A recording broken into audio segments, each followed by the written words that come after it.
What if I say that next Brock Lesnar is not Brian Cage? I think you will be shocked. तो guys, my champions of the world, मैं हूँ 3DX Chetan and आज की controversy क्या थी सबसे बड़ी? आते हैं उस पर भी, लेकिन उसके पहले जो कि एक लिस्ट अभी 2-3 दिन पहले आई थी, जो कि उन वर्ड्स की लिस्ट थी जो कि WWE में बैंड है, यानी कि जिनको आप नहीं बोल सकते, जो कि है ब्लड, चोक, बेल्ट, स्ट्रैप, डीवा। टू बी ऑनेस्ट मेरे को नहीं बोलने चाहिए। हो सकता है कि इनमें से कोई ऐसा वर्ड हो जो कि मेरी वीडियो पे भी थोड़ा बैड इम्पैक्ट डाले और यूट्यूब के लिए लगे अरे ये कर रहा है ये चीजें। तो इसलिए आप स्क्रीन पर देख सकते हो ये वर्ड्स है, जिसमें से जो सबसे बड़ा वर्ड निकल के आया जिसके ऊपर लोगों की कॉन्वर्जेशन हुई वो थी रेसलिंग की, कि रेसलिंग क्यों बैंड है भाई? लिटरली वर्ल्ड रेसलिंग एंटरटेनमेंट में रेसलिंग है। एंड आई नो, मैं पहले भी कह चुका हूँ, हम इंटरनेट फैंस वो कैरेक्टर वर्क वगैरह, केफे वगैरह की नॉलेज बहुत पहले ही छोड़ के आ चुके हैं। बट स्टिल अगर आप उनके स्टैंड पॉइंट से भी देखोगे, नो जस्ट इमेजिन दो सुपरस्टार्स बहुत टाइम से एक दूसरे के साथ राइवलरी में, एक ने एक की बीवी पटा ली और दूसरे ने भाई सब घर में घुस के उसके बाप को मार दिया, and then they are in the ring and they are saying you know what, next week you and me एक रेसलिंग मैच में। How weird it would be. Of course वो कहते नहीं है कि ये स्पोर्ट, ऑफकोर्स वो कहते नहीं है कि ये स्क्रिप्टेड रेसलिंग होती है, वो दिखाते हैं ऐसे कि हाँ ये फाइट है, ये असली में हो रही है। दिल नेवर से कि हाँ ये असलियत में फाइट है, बट वो दिखाना तो चाहती हैं, जिसके चलते वो ऐसी चीज़ों को बैन रखते हैं। एंड आई डोंट नो कि लोगों को इसमें क्या प्रॉब्लम है। ऑफकोर्स रीज़न अंडरस्टैंडेबल है, गलत है ये सही वो बाद की बात है, बट रीजन तो अंडरस्टैंडेबल ही है। अभी ऑल एलिट रेसलिंग के नाम में भी तो रेसलिंग है, फिर भी करना तो उन्हें वही है जो WWE भी कर रही है। पेपर व्यूज बेचने के लिए, टीवी रेटिंग्स लाने के लिए क्या करना पड़ता है? हाँ बस वही होगा।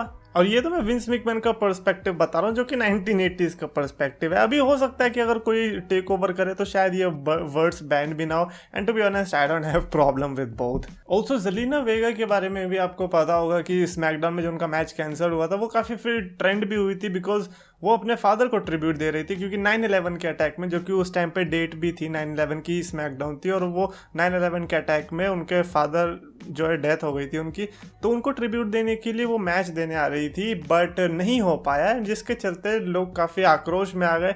And worst thing I find on this app कि यार देखो कुछ भी हो जाए, कोई मर गया है कोई नहीं, उसे कैसे भी करके WWE के हेट में कन्वर्ट करना है। सोचो जेलिना वेगा सोशल मीडिया पे आगे क्या देख रही होगी, यार मेरे बारे में भी तो सोच लो। तुम लोगों को बस ये पड़ी है कि WWE कितनी बेकार है। And to be honest I still feel like कि जो वो मैच कैंसिल हुआ उसमें सिर्फ जेलिना वेगा का जो ये वाला रीज़न है, इसके लिए मैं सैड होता हूँ। उसके अलावा लिटरली उस मैच को कैंसिल होने में कोई सैड पार्ट नहीं था। जो कि लोग कह रहे थे ना कि अरे फीमेल डिवीजन मैच होता तो ये होता, कुछ नहीं होता। हाँ, जेलिना वेगा के इस रीज़न की वजह से ये मैच कैंसिल नहीं होना चाहिए था। और मैं ये भी ब्लेम करना चाहूँगा WWE को कि तुम्हारी इतनी भी हिम्मत नहीं हुई कि तुम डार्क मैच में डाल दो। यार जॉन सीना वाला मैच और जो रोमन रेंस वाला 6 मैन टैग मैच था, वो चलो ठीक है बाद में था, लेकिन उसके पहले जो ड्रू मैकिंटायर और कॉर्बिन का मैच कराया, उसे क्यों कराया? काट देते उसे, उसकी जगह जेलिना वेगा का मैच डाल देते। That was the disappointing part from there and I think.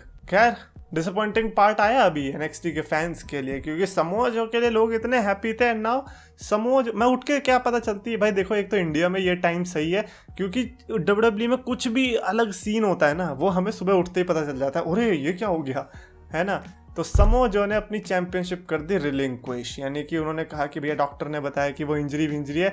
देखो झूठ मत बोलो समोआ जो, हमें पता है तुम्हें कोई इंजरी नहीं है, बट अगर उनके रिकॉर्ड को भी देखे जब से वो WWE में आए हैं, ऐसा हो भी सकता एट दिस पॉइंट, अगर समोआ जो सोफे पे भी बैठे हो तब भी वो इंजर्ड हो सकते हैं WWE के अंदर अगर वो हैं तो, जिसके चलते रिलिंक्विश हुई टाइटल। नाउ स्पेकुलेशंस ये भी है कि भैया जो NXT रिवैम्प हो रही है, नई NXT आ रही है, उसकी वजह से ये किया गया, जिसके लिए मैं भी काफ़ी तरह सहमत हूँ। मुझे लगता है कि शायद इसीलिए भी किया गया होगा। आई डोंट थिंक सो कि समोआ जो की कोई इंजरी हुई है, बट अगेन यू नो तराजू में लटका हुआ हूँ मैं, and I don't give a shit about reason. I think कि इस बार की जो NXT होने वाली है, देख लो भैया, या तो नैया डूबेगी या फिर सबसे ऊपर पहुंचेगी। ये NXT अगर जरा भी डिलीवर करने में असमर्थ रही ना भाई साहब, बहुत गालियां पड़ने वाली है बिकॉज ऑफ योर ग्राफिक्स, समझ रहे हो।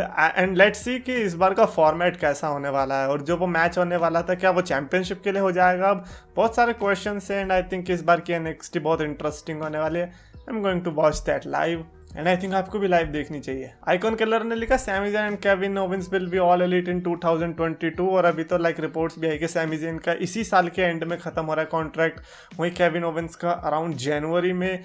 And I am pretty much sure कि इन दोनों में से एटलीस्ट कोई एक तो जाएगा। सैमी ज़ैन का मुझे मुश्किल लग रहा है। I think Kevin Owens can go to AEW until unless WWE decide करें नवंबर के आसपास कि केविन ओवेंस को यूनिवर्सल टाइटल पिक्चर में डाल दे और सैमी ज़ैन को लैशली के अगेंस्ट भिड़वा दे, और सैमी ज़ैन दोबारा से लैशली की सिस्टर्स को लें जिसके चलते वो चैंपियनशिप जीत जाए। कुछ भी हो सकता है।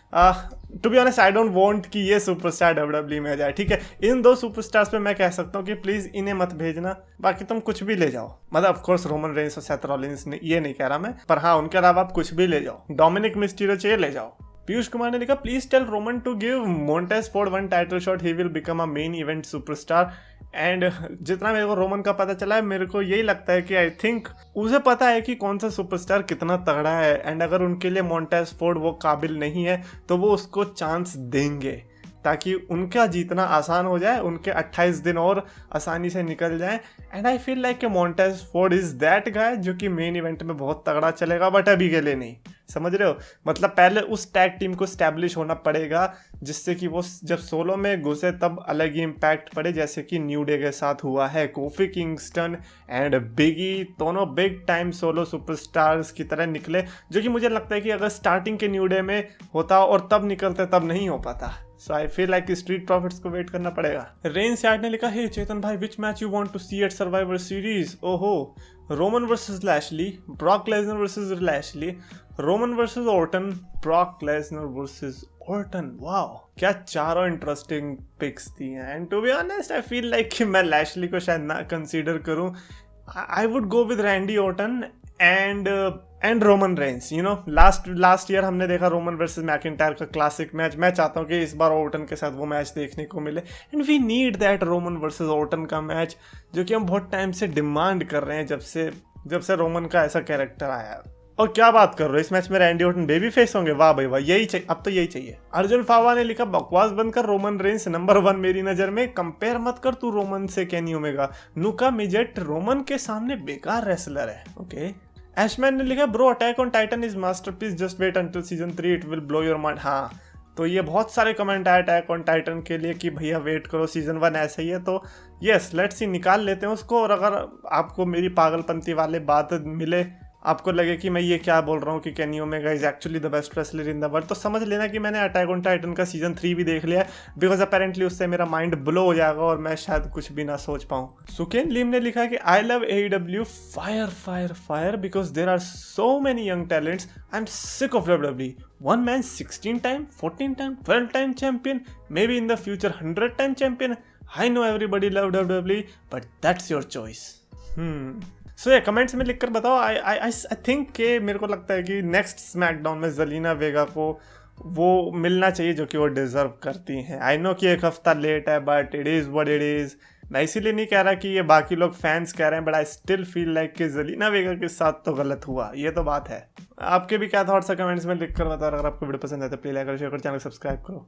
रेसलिंग फैंस को पास बुलाया, मीठे शब्दों से सबका दिल था चुराया, अपने नाम का सच दम था बनाया, 2 लाख का इसने परिवार था जुटाया। पर समय की मार है, ये मेहनत की हार है, ये खुद को बदलना तो मेरे शब्दों के विचार है। अफसोस है कि आज सबने इसको भुलाया, फ्राइडेज को इसने RKO था लगाया, फ्राइडेज को इसने RKO